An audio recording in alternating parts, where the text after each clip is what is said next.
información oportuna, el cómo y el cuándo informar para no dar paso a especulaciones, cómo debe ser la política comunicacional del gobierno para evitar así la generación de rumores. Es el tema que vamos a tocar el día de hoy aquí en Soluciones. Tengo a mi lado a la profesora Gloria Cuenca, quien es comunicóloga, es profesora de Ética en la Comunicación en la Universidad Central de Venezuela, y a Fernando Egaña, quien es exministro de la Oficina Central de Información. Lo primero, buenos días. Lo primero que quiero tocar es la cuestión si la salud de un funcionario público es de interés nacional, debe ser público o no. Bueno, ya a lo largo de todo, yo creo que décadas, los países decidieron que cuando es la salud de un alto funcionario público, no de cualquiera, a lo mejor la salud de un policía o de un funcionario cualquiera no es de trascendencia, pero cuando la salud es de un alto funcionario que puede poner en riesgo la paz, la estabilidad, aparecen esta serie de rumores, es obligación dar una información adecuada, recordando que es información que se refiere a dato reductor de incertidumbre y que si no se reduce la incertidumbre de la gente que está todo el tiempo preguntando qué está pasando, por qué no aparece, por qué no se le ve, la incertidumbre se acentúa y aparece el rumor. Entonces la gente empieza a completar lo que sería supuestamente la información porque lo requiere.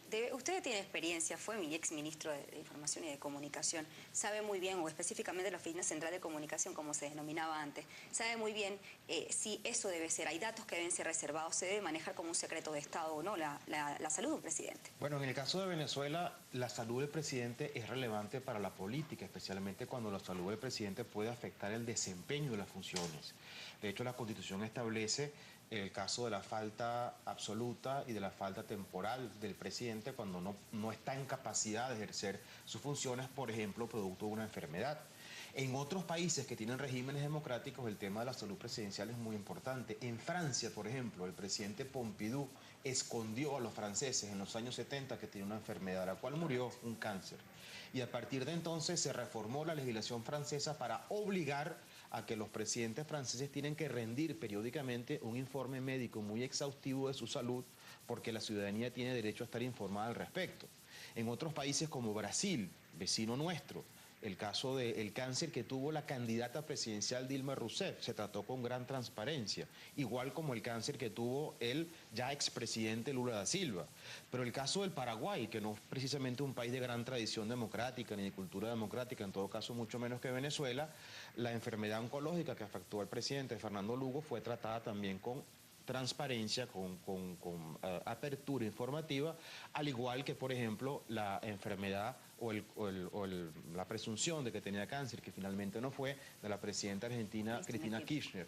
En Venezuela se han violentado todos los cánones, todos los criterios, todos los fundamentos de gobernabilidad democrática, de sentido democrático de la comunicación con la enfermedad del presidente. Pero no solamente con la enfermedad del presidente, con todo.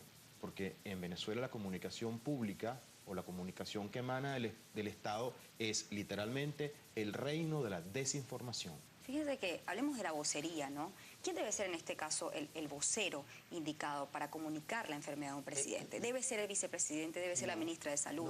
¿Debe haber un parte médico? Claro, debe haber un parte médico y lo debería encabezar ese parte médico el médico responsable, porque presumimos que hay un equipo, por lo que están diciendo, ¿no? También por rumores que si hay cubanos, brasileños, venezolanos, rusos, tendría que haber una persona que realmente diera la información en términos médicos, porque si algo le critico al comunicado de ayer es que el comunicado se puede entender como un comunicado político, porque hablaban de cuestiones de la derecha, del imperio, etcétera, etcétera. Cuando lo que está en juego, lo que se necesita saber es qué tipo de enfermedad tiene, si el presidente está sano suficientemente y si puede llegar hasta las elecciones del 7 de octubre, que es la gran angustia que tenemos todos. ¿Quién debe ser el vocero?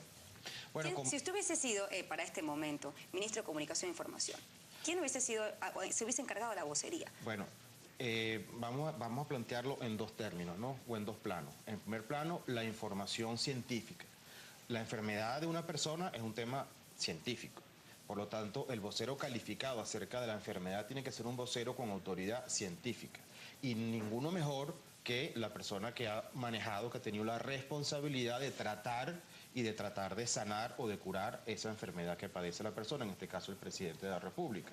Entonces, por supuesto que el grueso de la información debería estar en cabeza de esa autoridad técnica científica que dé una información precisa, no ambigua, como dice la profesora Cuenca, sino precisa, específica, que no dé lugar a dudas razonables acerca de la naturaleza del mal. Eso por un lado. Ahora, en cuanto a la actualización, lo que llaman el update de la información, bueno, eso podría ser, por ejemplo, el funcionario encargado de la comunicación pública del Estado, que en este caso es el ministro de Comunicación, o el propio presidente, o la ministra de Sanidad, o por supuesto los médicos correspondientes. Pero el fundamento de la información en un tema de carácter científico, como es la salud presidencial, debería ser una autoridad científica y legítima, es decir, con conocimiento de causa del tema. Cuando una información no se da de manera completa, por supuesto eso genera rumor, ¿no? Quien ha estudiado comunicación pues sabe que eso es así, teóricamente y científicamente está comprobado. ¿Cuáles son esas debilidades potenciales que tiene la política comunicacional del gobierno? Bueno, la debilidad potencial es la propia concepción. Acuérdate que esto pretende ser un neocomunismo a la cubana. En los países de tradición socialista jamás ha habido libertad de expresión. Ellos crean una política informativa en torno a en secreto debe estar todo. Tienen una obsesión, por ejemplo, con relación a la vida privada, porque el concepto de vida privada, como el de propiedad privada, en los países de este corte están marcados porque ellos dicen que eso son cuestiones que interesan solo a la burguesía. Y entonces por eso ellos hacen un secreto de la vida privada.